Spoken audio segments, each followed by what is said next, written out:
नमस्कार, मी भाऊ तोरसेकर. तुम्ही बघत आहात प्रतिपक्ष. मित्रांनो, लोकसभा निवडणुकीच्या मतदानाच्या 2 फेऱ्या पूर्ण झाल्या आहेत, पण अजूनही महायुतीच्या 3 पक्षांना सगळ्या महाराष्ट्रातल्या 48 लोकसभा मतदारसंघातले आपले सगळे उमेदवार जाहीर करता आलेले नाहीत.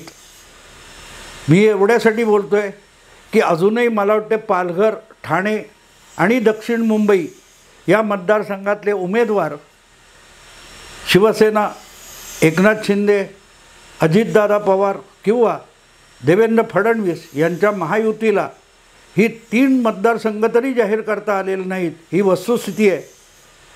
कदाचित मला वाटतं उत्तर मुंबईतला काँग्रेसचाही उमेदवार किंवा महाआघाडीचा उमेदवार जाहीर झालेला नाही. एक एक करत शेवटच्या क्षणी काही उमेदवार जाहीर झाले. त्यामध्ये अगदी लेटेस्ट म्हणायचं असेल तर उत्तर मध्य मुंबई हा जो मतदारसंघ आहे, जिथून पूर्वी सुनील दत्त निवडून यायचे, त्यानंतर मला वाटते 2 निवडणुका तरी त्यांची कन्या प्रिया दत्त निवडून आली होती. 2004 आणि 2014 आणि 2019 प्रिया दत्त यांचा पराभव झाला होता. आणि तिथून पूनम महाजन म्हणजे प्रमोद महाजन या एकेकाळ गाजलेल्या भाजप नेत्याच्या कन्येचा विजय झाला होता. मला जर आठवतं ते बरोबर असेल तर 2014 सुद्धा उत्तर मध्य ही भाजपसाठी किंवा महायुतीसाठी अवघड जागा आहे असं मनोमन स्वीकारून पूनम महाजन यांना पराभूत होण्यासाठीच महायुतीकडून किंवा भाजपकडून उत्तर मध्य ही जागा देण्यात आलेली होती अशी माझी माहिती आहे. कदाचित माहिती चुकीची असेल, कारण माझ्याकडे सूत्रांकडून वगैरे माहिती येत नाही. हा कुजबूज काही कानावर येते.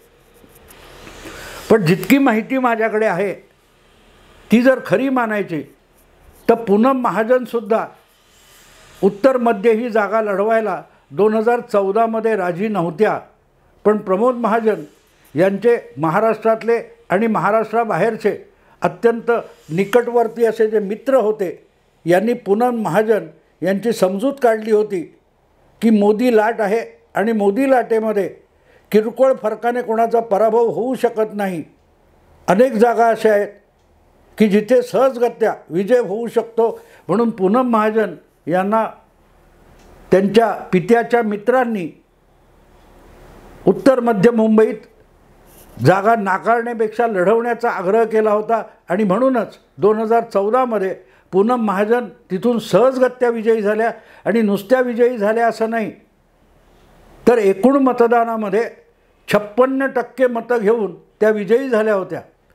आणि 2019 परत एकदा मोदी लाट निर्माण होईल का याविषयी आशंका असताना जे काय फारसे उमेदवारांचे फेरबदल भारतीय जनता पक्षाने केलेले नव्हते, अशा वेळेला पूनम महाजन यांना पुन्हा एकदा उत्तर मध्यमधून मुंबईतून उभं करण्यात आलं आणि त्यांनी 54% मतांनी ही जागा जिंकली होती.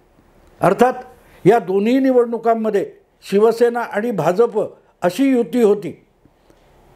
2019च्या विधानसभा निवडणुकीनंतर उद्धव ठाकरे हे मुख्यमंत्रीपदाच्या मोहात इतके सापडले की 25 वर्ष युती सडली वगैरे वगैरे भाषा करत त्यांनी तात्काळ विधानसभा निकालानंतर युती मोडून टाकली आणि जनतेने नाकारलेल्या काँग्रेस आणि राष्ट्रवादी यांना आणून सत्तेत बसवलं.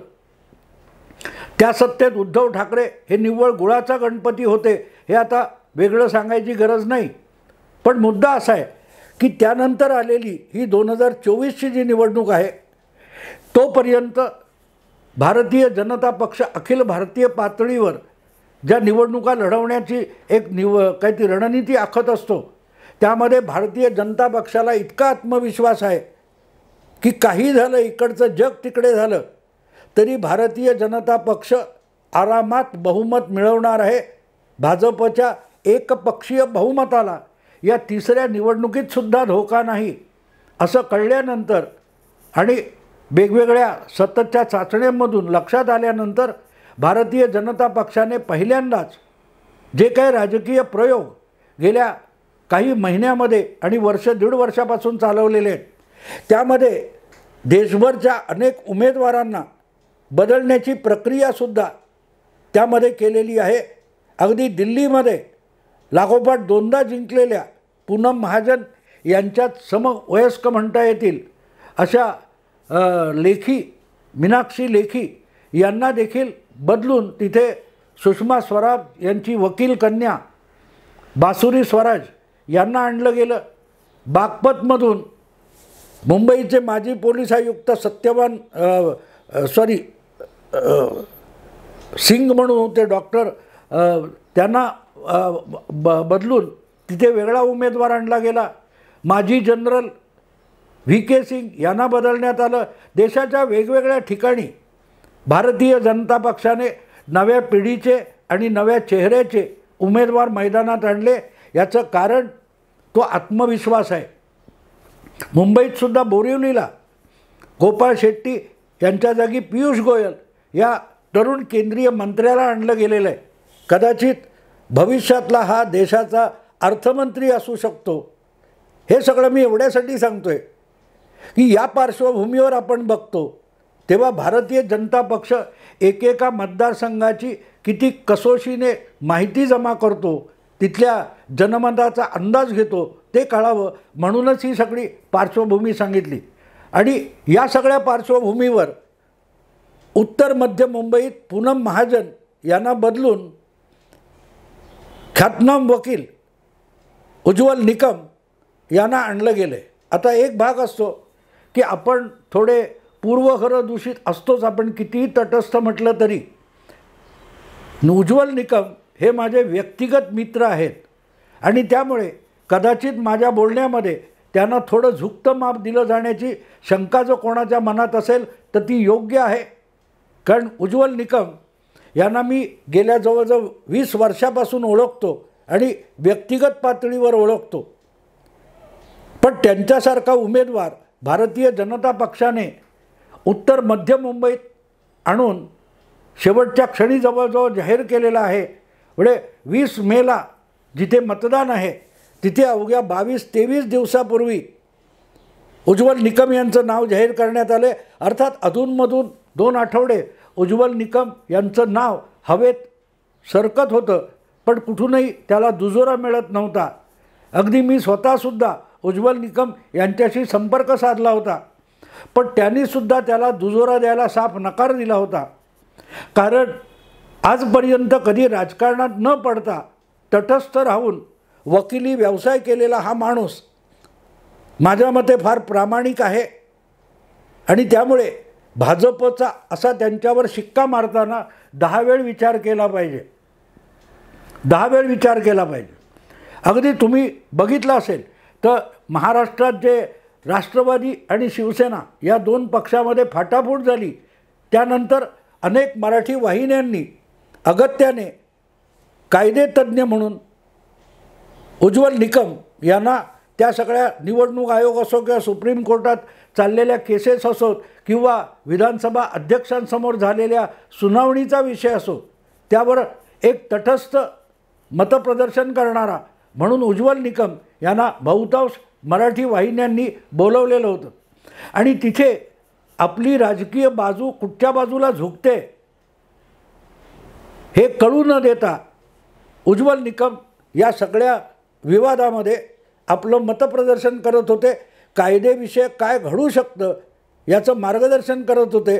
पण त्या पलीकडे उज्ज्वल निकम या माणसाची ओळख आपण लक्षात घेतली पाहिजे. एक वकील म्हणून नाही. माझ्या मते हा माणूस भारतीय जनता पक्षात आहे की आणखीन कुठच्या पक्षात आहे ही गोष्ट दुय्यम आहे. तो कायदेभीरू माणूस आहे.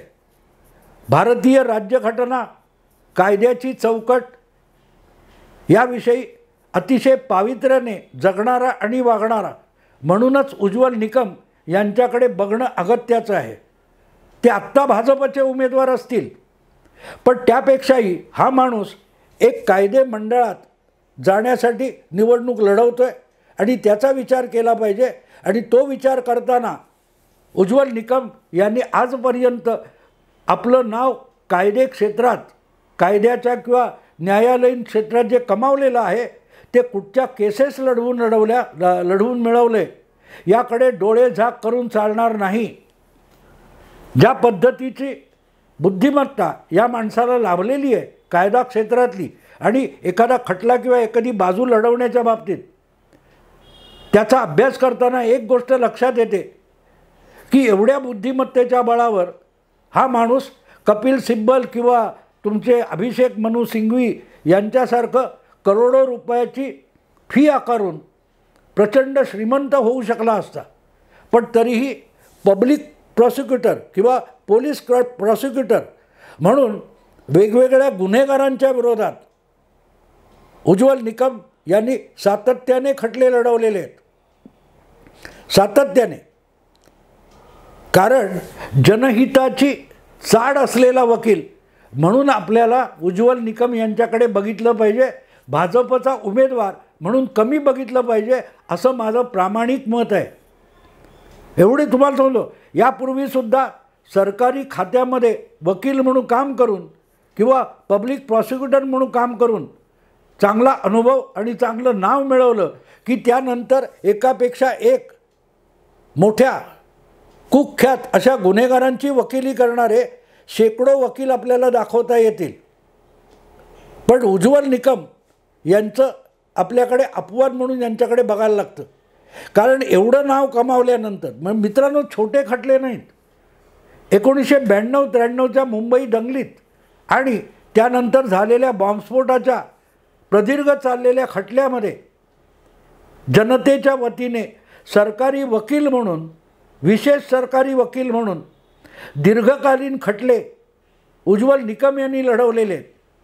अगदी त्यापैकी मला वाटते नंतर मुंबईत जेव्हा आत्ता कसाबचा हल्ला झाला, अजमल कसाब, तोसुद्धा खटला उज्ज्वल निकम यांनी लढवलेला होता.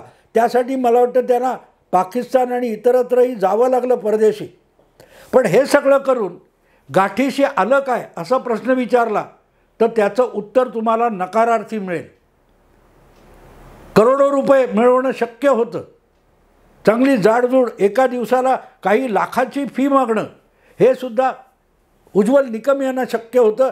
कारण त्यांची कायदेशीर बुद्धिमत्ता इतकी तल्लख आणि प्रखर आहे की गुन्हा केलेल्या माणसालासुद्धा गुन्ह्यातून सोडवता येईल एवढी त्यांची बुद्धी आहे. आणि असे वकील आपल्याला डझनावारी सांगता येतील. पण तरीही आपली बुद्धी आणि आपली कायदेशीर बुद्धिमत्ता, तर्कशास्त्र हे जनतेला समर्पित करणारा एक वकील आणि व्यावसायिक वकील म्हणून उज्ज्वल निकम यांच्याकडे बघितलं पाहिजे. आणि असा वकील जेव्हा भाजपने मैदानात आणलेला आहे तेव्हा त्याच्यावर भाजपचा उमेदवार असा शिक्का मारणं मला 100% गैरलागू वाटतं. अर्थात राजकारणात नव्याने प्रवेश करणारे उज्ज्वल निकम यांच्या बाबतीत बोलायचं तर एक सांगता येईल की भाजपने सुद्धा एक त्यांना उमेदवारी द्यायची किंवा टिळा लावायचा अशा पद्धतीतली जागा दिलेली नाही. उत्तर मध्य ही जागा भारतीय जनता पक्षासाठी अत्यंत सुरक्षित जागा मानता येते. आणि मला तर वाटतं की उज्ज्वल निकम यांचं नाव ठरण्यापूर्वीच त्या मतदारसंघातला भारतीय जनता पक्षाचा विजय निश्चित झालेला आहे. आणि तो निश्चित करण्यामध्ये भाजपपेक्षाही महाविकास आघाडीतल्या 2 मित्र पक्षांचं जी साठमारी चालू आहे त्याने उमेदवारी अर्ज भरण्यापूर्वी आणि नाव जाहीर होण्यापूर्वी उज्ज्वल निकम हे लोकसभेची निवडणूक जिंकलेत असंही म्हणता येईल.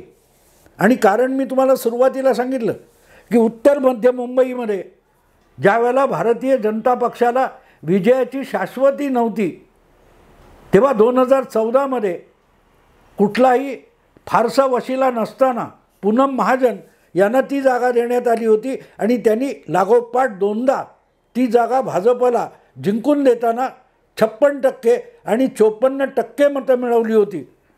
म्हणजे 5 वर्षापूर्वीच्या मतदानाचा अंदाज घ्यायचा तर तिथे भारतीय जनता पक्षाचं पारडं आधीच जड आहे.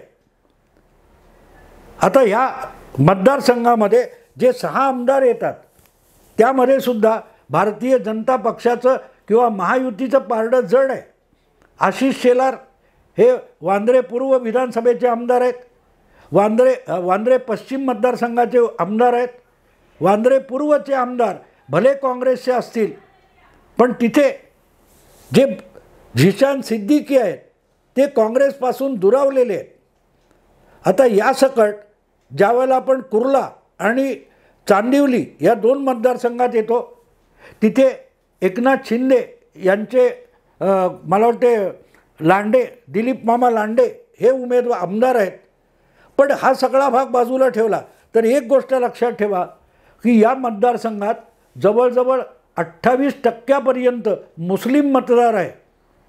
पण तिथून काँग्रेसची उमेदवारी मिळावी म्हणून आशा लावून बसलेले आरिफ नसीम खान यांना उमेदवारी नाकारण्यात आली आणि त्यांनी महाविकास आघाडीसकट काँग्रेसवर ताशेरे झाडताना 48 पैकी एकही मुस्लिम उमेदवार महाविकास आघाडीने दिला नाही म्हणून नाराजी व्यक्त केली आहे.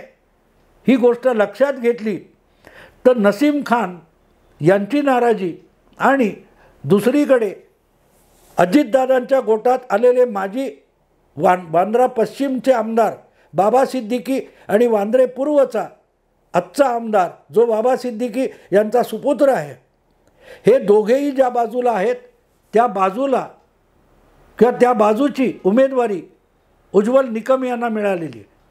पण या सगळ्या राजकारणामध्ये उज्ज्वल निकम यांना उमेदवारी देताना भारतीय जनता पक्षाने खेळलेला एक मोठा डाव लक्षात घेतला पाहिजे की मुंबईवर जे काही अतिरेकी हल्ले झाले, मग तो दाऊद वगैरे टायगर मेमन वगैरे टोळींनी केलेला बॉम्बस्फोटाचा हल्ला असो किंवा पाकिस्तानातून जे 10 अतिरेकी कुलाबा मार्गे मुंबईत पोचले त्यांच्या संबंधातला खटला असो, हे मुंबईवरचे सर्वात मोठे हल्ले होते आणि त्यातल्या आरोपींना शिक्षेप्रत घेऊन जाण्याचा आटापिटा आणि अथक कष्ट घेणारा वकील ही